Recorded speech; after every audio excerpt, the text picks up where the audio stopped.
নতুন করে ডামাডোল পরিস্থিতি বাংলাদেশে। পরিস্থিতি যেন ক্রমশই খারাপের দিকে এগোচ্ছে। আর এর মধ্যেই বাংলাদেশের সেনার অতি সক্রিয়তা নিয়ে ক্রমেই বাড়ছে ধন্ধ। অবশেষে আইন শৃঙ্খলা পরিস্থিতি, নানা গুজব, অপপ্রচার, উস্কানিমূলক বক্তব্য সহ বিভিন্ন বিষয়ে মুখ খুললেন সেনাপ্রধান জেনারেল ওয়াকারুজ্জামান। হাসনাত আর ক্যান্টনমেন্ট কাহিনীর পর সারা দেশে আলোচনায় ছিলেন সেনাপ্রধান ওয়াকারুজ্জামান। গোটা জাতি অপেক্ষায় ছিলেন সেনাপ্রধানের নতুন বার্তার জন্য। প্রিয় দর্শক, এইমাত্র পাওয়া কিছু গুরুত্বপূর্ণ ভিডিও আপনাদেরকে দেখাবো, যে সংবাদটি মুহূর্তেই সোশ্যাল মিডিয়ায় ঝড়ের গতিতে ভাইরাল হয়েছে। আপনাদেরকে দেখাবো, না টেনে পুরো ভিডিওটি দেখার চেষ্টা করবেন। চ্যানেলে নতুন হলে চ্যানেলটিকে সাবস্ক্রাইব করে রাখবেন। ভিডিওতে একটি লাইক করে পুরো ভিডিওটি দেখতে থাকুন।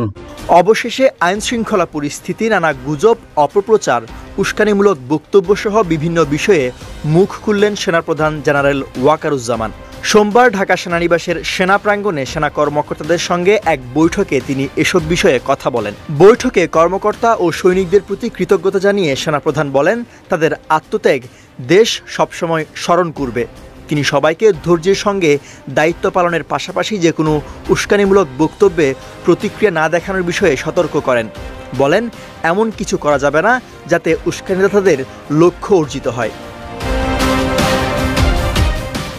ওই বৈঠকে সেনাপ্রধান জেনারেল ওয়াকারুজ্জামান আরও বলেন, নানা গুজব ছড়ানো হচ্ছে, কিন্তু দেশে কোনো জরুরি অবস্থা জারি করা হয়নি। অনেকে নানা ভুল তথ্য, অপতথ্য নানাভাবে ছড়াচ্ছে, এতে বিভ্রান্ত হওয়া যাবে না। ধৈর্যের সঙ্গে পরিস্থিতি সামলাতে হবে। বলেন, সেনাবাহিনীর কাছে সর্বোচ্চ অগ্রাধিকার দেশ ও দেশের জনগণ। এ সময় দেশের আইন শৃঙ্খলা পরিস্থিতি নিয়ে সেনাপ্রধান বলেন, সামনে ঈদ, আইন শৃঙ্খলা পরিস্থিতি ঠিক রাখতে হবে। যদি কোনো কারণে কোথাও আইন শৃঙ্খলার অবনতি হয়, কঠোরভাবে সেটি নিয়ন্ত্রণ করতে হবে। গত সপ্তাহে জাতিসংঘ মহাসচিব আন্তোনিও গুতেরেসের বাংলাদেশ সফরের প্রসঙ্গ উল্লেখ করে সেনাপ্রধান জেনারেল ওয়াকারুজ্জামান বলেন, জাতিসংঘ মহাসচিব শান্তি মিশনে বাংলাদেশ সেনাবাহিনীর ভূমিকার প্রশংসা করেছেন। 5 আগস্ট পরবর্তী পরিস্থিতি যেভাবে সেনাবাহিনী সামলেছে সে বিষয়েও সেনাবাহিনীর ভূমিকার প্রশংসা করেছেন জাতিসংঘ মহাসচিব। এ সময় জাতিসংঘ মহাসচিবের সফরকালে কক্সবাজারে 1 লাখ রোহিঙ্গার ইফতার আয়োজনে সহযোগিতার জন্য সেনাপ্রধান রামু সেনানিবাসকে ধন্যবাদ জানান। পরিশেষে সেনাপ্রধান জেনারেল ওয়াকারুজ্জামান বলেন, বর্তমান পরিস্থিতিতে যে দায়িত্ব ও নিষ্ঠার সঙ্গে সেনাবাহিনী কাজ করছে, সেটি দেশ ও জাতি চিরকাল। নতুন করে ডামাডোল পরিস্থিতি বাংলাদেশে। পরিস্থিতি যেন ক্রমশই খারাপের দিকে এগোচ্ছে। আর এর মধ্যেই বাংলাদেশের সেনার অতি সক্রিয়তা নিয়ে ক্রমেই বাড়ছে ধন্ধ। 23 মার্চ রাত থেকেই শুরু হয় সেনাবাহিনীর বৈঠক। বাংলাদেশের সাংবাদিক সূত্রে খবর, জানা গিয়েছে বাংলাদেশ সেনাবাহিনীর সদর দপ্তরে একটি উচ্চ পর্যায়ের বৈঠক হয়েছে 23 মার্চ রবিবার রাত 12টার সময়। বাংলাদেশ সেনাবাহিনীর সদর দপ্তরের কমান্ড সেন্টারে এই বৈঠকটি অনুষ্ঠিত হয়। সেনাবাহিনীর প্রধান জেনারেল ওয়াকারুজ্জামান এই বৈঠকের সভাপতিত্ব করেন। ছিলেন 5 জন লেফটেন্যান্ট জেনারেল, 8 জন মেজর জেনারেল এবং বহু ইন্ডিপেন্ডেন্ট ব্রিগেডের ব্রিগেডিয়াররা। এই মিটিং চলে 1.5 ঘন্টা মতো। আর এই মিটিংয়ের পর জেনারেল ওয়াকারুজ্জামান বাংলাদেশের রাষ্ট্রপতির সঙ্গে দেখাও করেন। সেই মিটিং চলে প্রায় 45 মিনিট। আর তারপরই দেখা যায় সভার ডিভিশন যেটা চট্টগ্রামের দিকে থাকে, তার ঢাকার দিকে রাত 2টোর সময় প্রস্থান করে এবং প্রায় 3টে সাড়ে 3টের সময় বিভিন্ন পদাতিক ফোর্স, বিভিন্ন ক্যারিয়ার ভেহিকেল ঢাকায় ঢুকতে দেখা যায়। প্রায় 3টে ডিভিশনের 3টে ব্রিগেড তারা ঢাকায় বিভিন্ন গুরুত্বপূর্ণ জায়গায় অপারেশনের জন্য নিয়োগ করা হয়েছে। 24 তারিখ সকালে সেনা অধ্যক্ষ বিভিন্ন ডিভিশনের অফিসারদের ঢাকায় ডাকেন আলোচনার জন্য। আর এরপর 24 মার্চ রাত 9টা থেকে 10টা নাগাদ শরীয়তপুরের জাজিরা শেখ রাসেল ক্যান্টনমেন্ট সেনাবাহিনীর ট্যাঙ্ক এবং সামরিক সমরাস্ত্র আসতে দেখা যায়।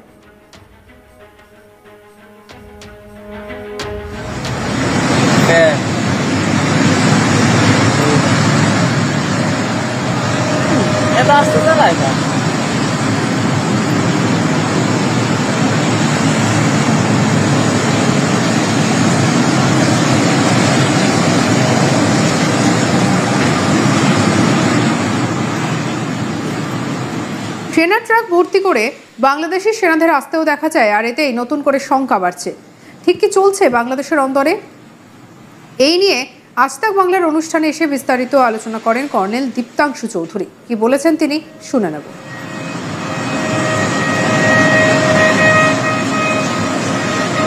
দেখুন 12টা 12:30টার সময় কালকে সেনা কর্তাদের বিশেষ করে 5 জন লেফটেন্যান্ট জেনারেল, 8টা মেজর জেনারেল এবং ইন্ডিপেন্ডেন্ট ব্রিগেডের যতজন ব্রিগেডিয়ার আছে তাদের আপাতকালীনভাবে তাদের ঢাকায় ডাকা হয় এবং সেনানিবাসে রাত 12:30টার সময় সেনা অধ্যক্ষ বাংলাদেশের সামরিক বাহিনীর ওয়াকারুজ্জামান, জেনারেল ওয়াকারুজ্জামান এদের ডাকে এবং একটা গুপ্ত মিটিং রাত 12:30টার থেকে প্রায় 1.5 ঘন্টা এই মিটিংটা চলে এই জেনারেলদের মধ্যে এবং যারা ইন্ডিপেন্ডেন্ট ব্রিগেড কমান্ডার। এর মধ্যে মুখ্য বিষয় হচ্ছে যে একটা জেনারেলদের মধ্যে 6 জন থেকে 7 জনের মধ্যে একটা কাউন্সিল তৈরি করা হলো।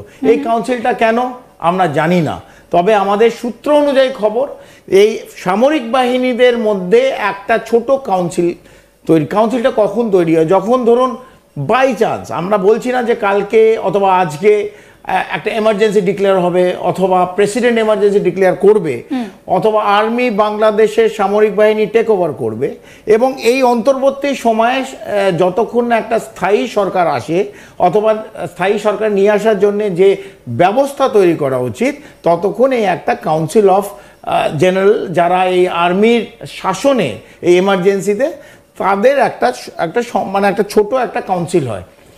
আদারওয়াইজ এই মিটিংটার পর আমরা শুনতে পাই এবং আমাদের সূত্রের কাছে 100% খবর যে ওয়াকারুজ্জামান গিয়ে বাংলাদেশের রাষ্ট্রপতির সঙ্গে রাত 2:20 সময় দেখা করেছে।